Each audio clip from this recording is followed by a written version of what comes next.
I say to Elsa backstage, right, Elsa Garrison, am I saying your name right? Says, yeah, but people just call me Elsa. I said, why is that?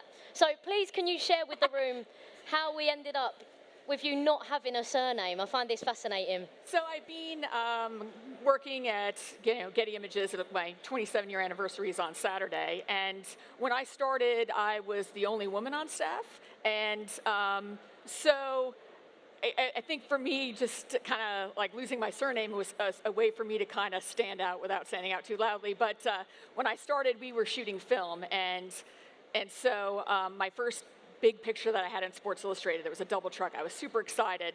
They misspelled my first name and my last name, and so like suddenly my name became Eli, and then like my last name had like a bunch of extra characters in it. I'm like, come on, So I thought I joked like maybe we should start off with Elsa first, so we can figure out like that's a real name, and I kind of said it kind of jokingly, and next thing you know, I shot a Stanley Cup Finals, and I had another double truck in Sports Illustrated, and it just said Elsa behind it. And then from then on, it kind of stuck. And so it's kind of owned it that way. I grew up in Minnesota, so Prince was a one-name wonder. I figured, I could just channel my inner Prince, So.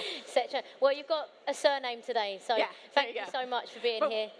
I mean, we're really wanting to get the presentation on the background because we want to be able to show everyone your amazing work. I'm not sure what the turnaround will be on that, but we definitely want to keep it going, yeah? Okay, perfect. So, we'll start with you then, Elsa. Maddie can join us in a sec.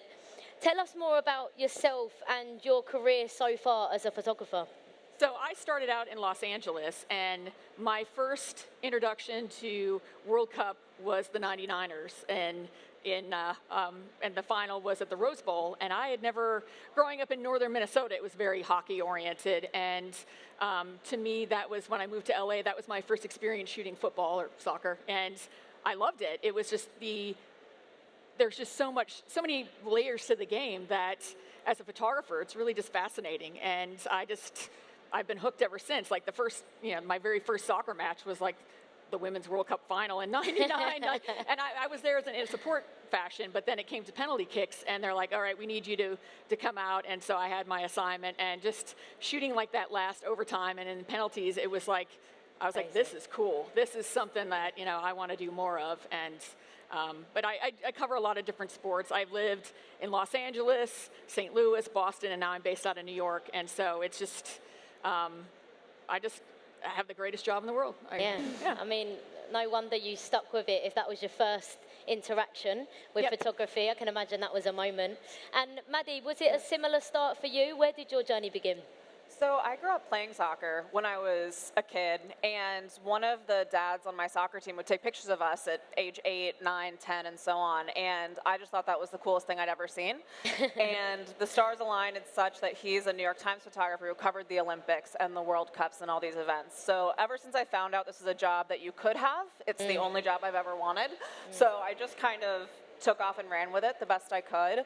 But also, my love for soccer came from, like I said, playing, and we would go watch the Washington Spirit play. I saw Mia Hamm play, and really was so drawn to that. And so it's such a dream come true.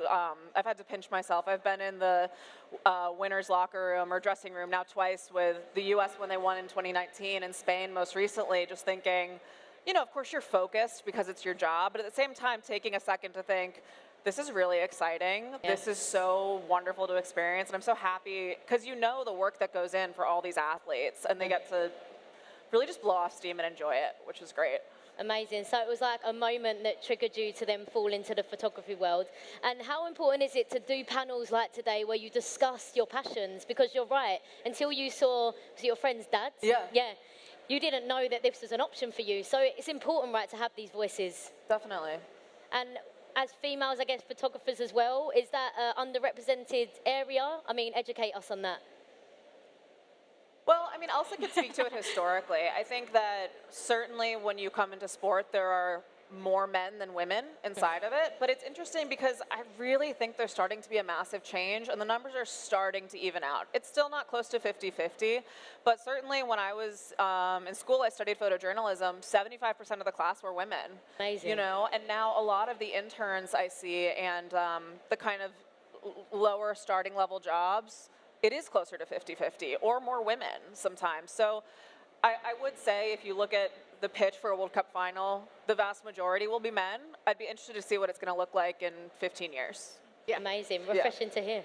Oh yeah, and then when I first started, like, so when I was living in Los Angeles, like most of the time, you know, it's in bigger cities you'd find some other women photographers, but if you're in a smaller market, I'd be the only woman on the pitch that wasn't part of the support team, or, you know, just, and sometimes you just kind of look around and you're like, oh God, you know, you kind of, that imposter syndrome kind of kicks in a little bit, like you're like, what am I doing here, you know, and then, but it's just, having that drive and that passion to do something that you love is kind of what's carried me over, and I know that I'm good enough to belong, and so I kind of hold on to that and stick onto that. Oh. But it's interesting to see the shift in even like team photographers, that there are more women doing that.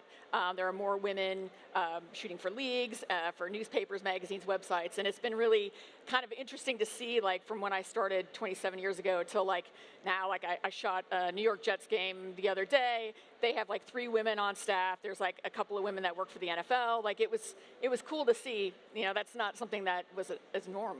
Amazing. What are your favourite parts about covering these global sports events? Like, what are the moments that stand out for you the most? Elsa, yeah, we'll start with you, Manu. I mean, I think I kind of split it into categories in my mind. Covering the events are amazing because we get to work as a team. You know, I love the aspect of, okay, it's the World Cup final. There's going to be 15 or 16 of us. Where are we going to be? What is our plan? How are we going to get the most comprehensive coverage? And we're able to do that, particularly with soccer, because we're in partnership with FIFA. So for example, we'll have a team of Getty editorial photographers as well as FIFA photographers there, which they can see in a minute. But the different access and the planning that comes together to make that collection is really impressive. And then from a photographer standpoint, my favorite is these types of moments. To me, I feel a really heavy responsibility as somebody who, I don't take lightly the work that these athletes have put in to reach that point.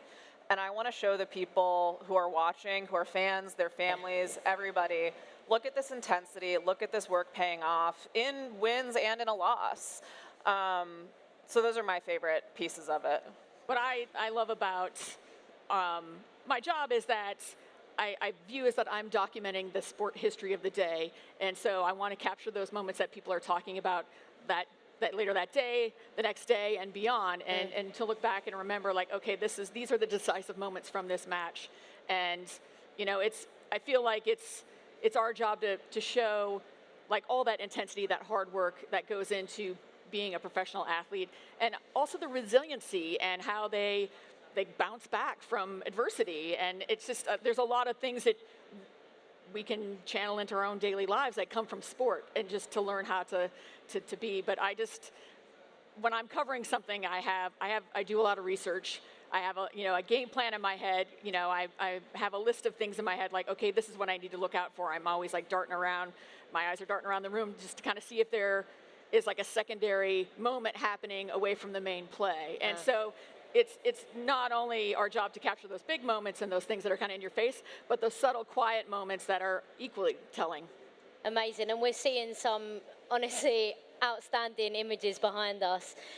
Give us some insight then. How does the Getty team prepare for an event this size? Like, what happens logistically on the ground? Because I think these are the bits that people that aren't involved in the photography world, we never see. So let us know. So we begin planning for things years in advance. You know, our major events team are working already on the World Cup, on the next 2 Olympic Games that are set to come, of looking at the logistical side of where are people going to be, how many people do we need, things like that. And then when we're working in partnership with a league like FIFA, we have our sales team, our marketing team as well, working on what are the needs of these clients and where are these pictures going to go. So some of the pictures you're starting to see cycle through are our portrait project, which is something that Elsa and I both worked on, and I know we're really proud of, that we do for the men's and the women's World Cup. And that takes a lot of planning logistically about what are the backgrounds going to be, what are the uniforms for these teams going to look like, where are we going to be set up, what parameters do each of these players have. So it is really a years-long process where I would say a month out as a photographer, that's when it really starts to amp up. getting in early, testing your equipment, going through the new technology, researching these teams. Yep. Go ahead, Elsa. Yeah. And also, and like, it depending on, like, so in Qatar, we were allowed in the catwalk for some, so you might see some pictures from high up. I think I see them kind of up on the scroll thing. So there's a lot of equipment and training and certifications that you need to get ahead of time to be able to go on a catwalk with equipment and not feel like you're going to fall down or drop it, you know. There were some catwalks where you're like, oh, I see my impending death. That's great. Everything for the art, I guess. And I think, you know, there's a lot of planning that does go into it, and we all think about it a lot. Like, I definitely, you know, when I'm getting ready to cover a match, I'm like, okay, I'm going to put, you know, this remote camera here. I'm going to do this. I know that, like, these are the storylines with this team. I need to look out for these players, you know, and I just have, like, this running list in my head. And so it becomes sort of instinctual, and I don't have to think about, I just react. And so when you do your research and all that prep work, it just becomes easier and you don't miss anything. But I would say, too, just to point out, it'll be coming up in a few slides, Ronaldo being benched for his last Portugal match in Qatar. That was something that we found out right before the match, and we had a quick meeting via WhatsApp and whoever was in person to talk about it and say, how are we going to cover this? It might not be a good story, but it is notable. What are we going to do? What do we look for? So the next photo you'll see is Elsa's from the catwalk, and then the one following it is mine in front of the bench. And just finding a few different ways to show this is this global superstar and this icon, and this is a piece of this story as well. So even if the broader match might have a bigger kind of story about what's going to happen going forward in the tournament, you want to keep your eye out for these smaller things with certainly the big names, but the lesser known as well. Oh, it's so interesting to hear the amount of work that goes in, because I think as externals, we just think that you're reacting to these moments, but actually there's so much preparation and research and time that goes into getting that perfect shot. And no wonder they look this good, because you've taken that time to make sure they do. But Maddie, I want to mention this because I think we're coming up to those shots. We might have passed them, but I definitely want to make sure we get them up. Tell us more about the FIFA portrait shoot project, which is specific to FIFA, right? Right, definitely. So that's something that's great that we do in partnership with FIFA. And their needs are, we do two setups, typically. One is against a pretty kind of plain background, and that you see for cutouts that appear on TV or when you're in the stadium. And then we have some on a more fun, kind of colorful backdrop like this, which the players really love. It's before the event starts, so they're together in camp, they're excited for it. And what we decided to do for this event was take the patterns that FIFA had worked in development with some local artists, and what I was really interested in it was Native women artists from Australia and New Zealand. And we worked with our creative insights team as well to work on what are colors that are really kind of now and of this season and pop. So that's where the research comes in, like we were saying, of what is the home and away kit going to be of Costa Rica? What colors will work for Costa Rica? Where are they going to be? And how do we get this printed and sent to those photographers so we're ready to go.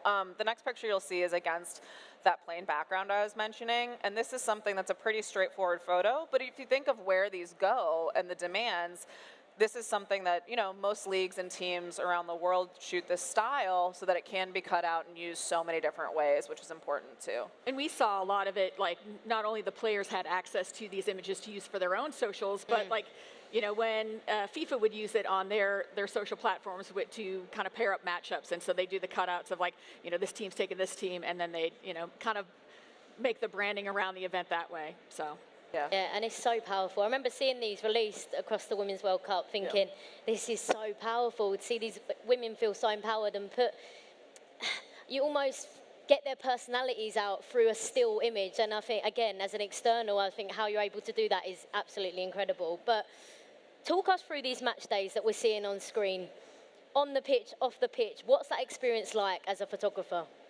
So I think when we both worked for FIFA this past Women's World Cup, and so there's a lot of, we get to the stadium 5 hours earlier. I was getting there 5 hours early, and so I'd set up, you know, my remotes that I was doing in the goal, and then it was like, get ready for team arrival, shoot the dressing room with the jerseys up, and then there's like this list of things that we run through before the match even starts. And so you kind of think, how am I going to show all these different sides of the player experience, and how were we going to bring like the passionate fan and the casual fan along on this journey, and to make them care about these athletes and what they're going through. And so I think it's a very important, like all the behind the scenes stuff I think is very important to show that other side of sport and to show the work that goes into it. And it gives us a little insight into those quiet moments that I really love. Yeah, I would say too, something that we're always trying to work on is pushing our access to get something a little bit different. And like I mentioned earlier, it's how do I personally take the people who care about this sport, or maybe care in passing, and make them really dig in and have buy-in in this sport. And for somebody like Messi, I think that's easy. He's a global superstar. But some of the ones coming up here, it's, you know, like Costa Rica, for example, and Colombia, these athletes that really struck me as really having so much heart in this game. In the next one, you'll see. And pushing of where can we go? Can we go on the field before the match? Can we shadow the Steadicam during the anthem? Yeah, this is the photo, right? Yeah. That's passion. And this is the match they lost. And the thing is, too, that I really respect about these players, particularly I've noticed the women, they understand that we have a job to do as well. And they've said that. And they know that we're showing their experience and spreading. Yeah, and I think, you know, maybe we were lucky enough to be out in Australia for the Women's World Cup, and, you know, Colombia being a prime example of a team that you could feel the passion, you could feel the emotion every game, the fans. But you guys being able to actually capture that, it really does make you feel like if you couldn't make it out in Australia, you could actually see that come through the image. And the one we saw previously really does summarise the passion that they had throughout the tournament. But talk to us about the tournament a little bit further. How do you approach each stage? So are group stages different to knockout stages? What's the differentiation there? It's very similar. Like, I think I always feel like I idle at 75. Like, I'm always like ready to go, you know, and everything, you know, I'm either doing it or I'm not. There's not really, you know, I don't think a group stage match is any less important than, you know, a knockout stage match in my approach. You know, obviously in the outcome it's slightly different. But I think when we get to knockouts, we need to plan for the penalty kicks if it goes into that extra time. Like, what is our game plan? Because, you know, when they determine which goal the penalty kicks happen, you got to adjust your game plan on the fly. And so having those discussions ahead of time so we know exactly within a split second, okay, this is what's going to happen, this is what we're going to do, this is how we're going to cover it, this is how we're going to capture everything. I would say, too, sorry to interrupt you, just because this picture is up on the screen. This was something that does differ is the amount of staffing as we move forward in a tournament. For a group stage, it might be 1, 2, 3. When it comes to the finals, there's so many more. So that having Messi on somebody's shoulders was something we actually sat and talked about as a group and referenced, okay, when was the last time this happened? This Maradona photo that everybody has seen. There's a chance this moment will happen again. What is our plan for making sure we have this amazing photo? And this is mine from the catwalk. I'm sure you've all seen my colleagues down under the goal where he's up on the shoulders. So that was something we sat and talked about, of nobody leaves the field until Messi's off the pitch. If they move, where are we going to be? If you're in the catwalk, I had 2 lenses, one for the game and a tighter one for after, just to focus on him. So these are things that, you know, the historical kind of archive knowledge of, you know, football in the past, sports, the experience. This is your photo, you said? Yes. Yeah. So what are you doing? Are you on someone's shoulders? No. How have you caught that? I don't know. So that was like what Elsa was talking about, is we had this special training that, you know, I had a full kind of harness situation and a 600 millimeter lens that's about this big. Wow. And that was part of our game plan of, okay, if Argentina wins, you know, like I said, I switched lenses to that really tight lens to make sure we stay on him from above. So the camera down here on the bottom, or we're blocking a little bit, are some of my colleagues as well. And then it was like, okay, they're going to stay here. We have somebody a little bit farther up, 2 of us from the catwalk to make sure, you know, and that's just a if it happens moment. And we're really lucky it did. And we had so many different versions of it. Yeah. Which was great. Yeah. This probably moves us in nicely, actually. So would you say this is one of your favorite shots? If we speak about favorite shots, are they on the presentation? Can you show us? We want to see. Elsa, you go. Well, I don't know. Yeah. No pressure me. I'm definitely drawn to reaction shots, but like also we were kind of pushing the envelopes of some of our remote and technology cameras. Like, I mean, this is a kind of a standard goal remote, you know, but I do love how like the goalie was wearing a nice pink jersey. I'm not sure if it's coming up, but there is one where we had like a small camera in the net, and when that worked, I was very excited. I'm like, woohoo, finally, you know, because I put this thing in for 5 or 6 matches, and it took a while for it to kind of come through. So, but I think I am definitely drawn to reaction pictures, whether it's like, you know, high celebration or if it's those quiet, you know, kind of moments. I think I like it all, honestly, but I don't know if I really have any, I would say, a favorite moment. I think the next one I'm going to take is my favorite, so there you go. Okay. Mine's number 38. I think right now we're on 34. So if we just go ahead 4 slides even. 38. I think it's really challenging to do, but what I try to do, let's see. We're getting there. Here we are. Perfect. Is try and tell a lot of the story in one frame. And this is pretty literal, obviously, with the winning teams heading to the final. But so much of the conversation in Australia was Sam Kerr, right? Is she going to play? Is she injured? How injured is she really? You know, a lot of back and forth and a lot of attention on her.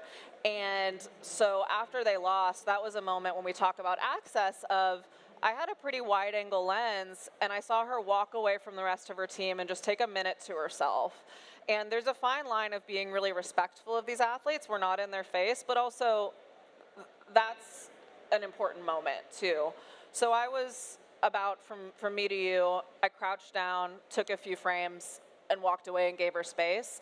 But I was happy to she used it on her Instagram as well, and that's the type of thing where I don't personally care that much about likes or that type of thing on the work, but I was happy to see that to her it resonated. To her it was something that illustrated how she felt in all of the work that they'd put in, the excitement around the Matildas, and being so freaking close to that final. I know. I mean, I've got to say I felt sorry for her, but obviously as a Lioness fan, yes, of course. It was great for you, yeah. You know, I can't. Of course. But that was an incredible match too. It was just great. Yeah. But I know you want to be humble, and I understand that. But out of the thousands of photos that Sam Kerr could have posted, she chose yours. So that must feel special in the moment when that happens. It feels good, but it's also something about, in the States, we're mostly working around these NBA players, NFL players who I love, and I love covering those events, but they're really brand oriented, and it's tough to get access and kind of appreciation, which is fine, no problem. But I like it when an athlete can use your work and identify with it and appreciate it in that way, in the same way we appreciate the work that they do. Yep. Because I do think that we work together in that sense. Okay, so a major tournament like this, I really want to know how many photos are taken throughout the not even the day, the match, how many are taken, and then how does your team manage to turn it around so quickly to the point where Sam Kerr gets back in the change room and she posts it? Yeah. It kind of depends on the flow of the match, honestly, and what our responsibilities are, but we have a really tremendous editing team on the back end. And so, like, if you've seen a lot of the cameras, there's Ethernet ports in them. We plug our cables in. We're sending selects in real time. So, like, an example on how quickly we get things out, from the 2019 Women's World Cup, the quarterfinal between U.S. and France, the Megan Rapinoe moment when she did that, we had that picture out before that ball was put back in the middle to start in the pitch. That's how, and that's the only way I could try to figure out, like, in real time, like, she's celebrating, like, I saw that moment, I was like, I hit send, and before, you know, they started to kick off again, it's out. And so, and I think it's a testament to our editing team, but also, like, as photographers on the ground, we know exactly what moments are important, and we send those out very quickly. And so, but as far as, like, numbers, like we sent, you know, we probably shoot, like, you know, a few thousand images per match, and we, you know, use anywhere from, you know, 200 to 400 per. So. And is it like a race in photography world to, like, get that shot out? Yes. Okay, so that is a thing. Yes, definitely. But I think there's this balance of precision and speed. And what I think Getty does really well is meet that intersection, because you can get all of the pictures to the editors very quickly. There's settings in our camera you can send everything or send just selected photos. And if you send everything, our editors on the back end can be really weighed down if they're getting this massive volume to flip through. But our photographers, like Elsa was saying, can pick that moment, and if they're just getting one or two, then they can send that so much faster by cutting down those steps there. So there's a few ways we go about it, but like Elsa said, I mean, it's interesting because now our editing teams are remote. They might be in a different country. Yeah. And sometimes I Venmo them some money to go get dinner or something because we really appreciate it. Yeah, and well, it's also too, like, as photographers, there's not a lot of post-production that happens. Yeah. I nail down my temperature balance, my exposure, so it's pretty much perfect. And maybe there's a light cropping that they do, but you caption it and it goes out. So I think that's a thing that also kind of sets us up apart as well, is like it's out of the camera, it's pretty much ready to go, and so that helps with the speed tremendously. And we're seeing, obviously, still moments from the Women's World Cup. Yep. Being a photographer on the ground, pitch side, what were the crowds like? What was the experience like? I mean, talk us through that. They were incredible. Yeah. It was amazing. I mean, Elsa and I can speak through as well, which is interesting, having done Canada, France, and Australia, New Zealand. And I remember in Canada, a lot of pretty empty stadiums, especially in the group stage. And the change from Canada to France to Australia was incredible. Yeah. The energy was fantastic. The demand for tickets, unbelievable. The lines to buy merchandise Through the roof. down around the corner, it was amazing. And I find the atmosphere to be really positive as well, which is kind of a welcome change from some other sporting events. So I thought it was fantastic. Yeah, the electricity in the stadiums, it was definitely a different change, and it was really fascinating to see it, especially on the women's side, the growth of the fan experience from, certainly from Canada to France to Australia. And what I think is interesting, and a lot of us had talked about, is we are going to look back on this past Women's World Cup in Australia, New Zealand, and that's going to mark a turning point in how women's football is covered and how it's appreciated, and the fan engagement.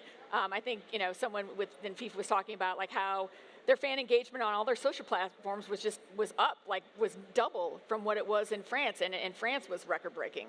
And so I think it's going to be interesting to see, like, moving forward, how investment in countries that typically don't have football programs, how that has sort of leveled the playing field. Like you look at in Australia and New Zealand, there were teams that traditionally weren't making it out of the group stage that made it out of the group stage, and then some of the old standbys didn't make it, and so it was kind of fascinating to see that shift. I would say, too, while this is up here, Australia was in the quarterfinals in penalties, and I was shooting a different game. And our editor said, hey, guys, Australia's in penalties. See if you can find scenes around your stadiums to show that. And I started hearing screams from down the hallway, and I was like, what is happening? So I open, these are the player escorts and the ball kids losing their minds. No. And the thing is, too, is I think I think it's an easy and frankly kind of lazy thing that we hear a lot of, like, oh, the young girls are so into the women's football.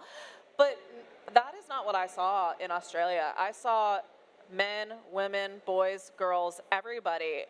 These boys were completely out of their minds. And it was so cool to see. And that's something I hope that we see in the States in a few years. Exactly. Yeah. And it's so important to capture those moments, because I think sometimes, unless you're in the game, that's the narrative you're told. That, we're only inspiring young girls. Yes. We're only creating role models for young girls. But actually, I think that's false. I think we are changing perspectives of young people, boys, girls, whoever it is. They grow up as women's sport, women's football being a dominant sport.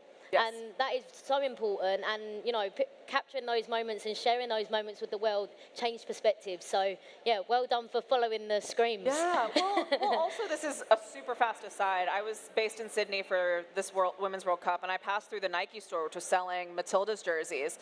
They said, it's a madhouse. We can't keep them stocked. And he specifically said, men, women, boys, and girls. It's not just the girls' soccer team in here. It's everybody.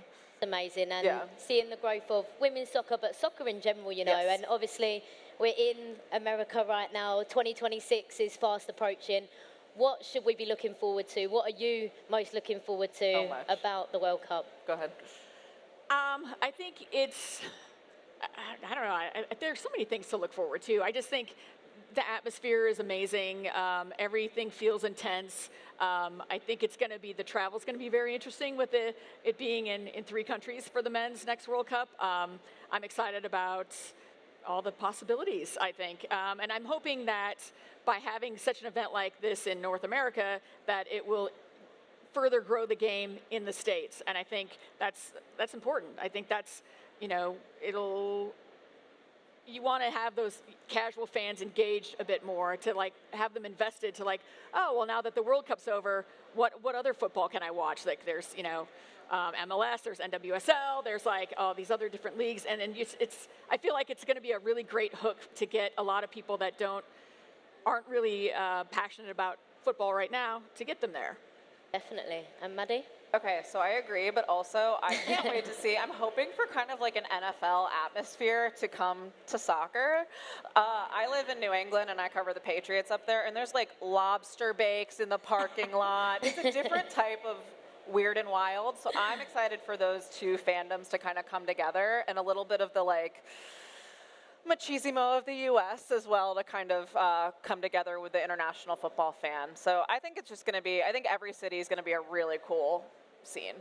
Well, I'm from London, and we definitely don't get any of that experience, I tell you. So hopefully we could take a little bit I think from it's that going as to be well. interesting, like, to see all the different parts of all, you know, like Dallas is wildly different from LA versus totally. New York versus like Mexico City versus Canada. Like, I think all those are going to be really interesting experiences, and I can't wait to see how it all shakes out. I always like to leave panels and stuff just with future thinking. So there might be someone in the audience that is thinking about potentially stepping into the photography world. I just want one piece of advice from you both that you would give them, given your experiences that you've had and the journeys that you've been through. What would you say to them? I think having the skill of thinking quickly on your feet is a valuable one. Just, you know, every venue's different. You know, every sporting event's different, and to be able to adapt quickly and to carry on and do your job is a very important skill to have. Amazing. Yeah. I would say, I think you've heard us say several times, the images that are most important and interesting to us are the ones with good access. And that's not something you come by easily in the pro circuit. Sometimes I wish I could go cover a high school football game, so that's where I tell everybody to start. Start with where you're at, whether it's, you know, university access, high school access. Make these pictures inside the dressing room, because that's not going to happen at the New York Knicks unless you're with the team. Oh, no. So, and well, even if the team photographers, I know they don't get that either. So shoot as much as you can, and send your work to Elsa and I to take a look at. Okay, exactly. perfect. Okay, thank you so much. That is perfect on time as well. Thank you. Massive round of applause. Elsa, Maddie. Thank you. Appreciate Thank your you. time. Thank you so much. Thank you.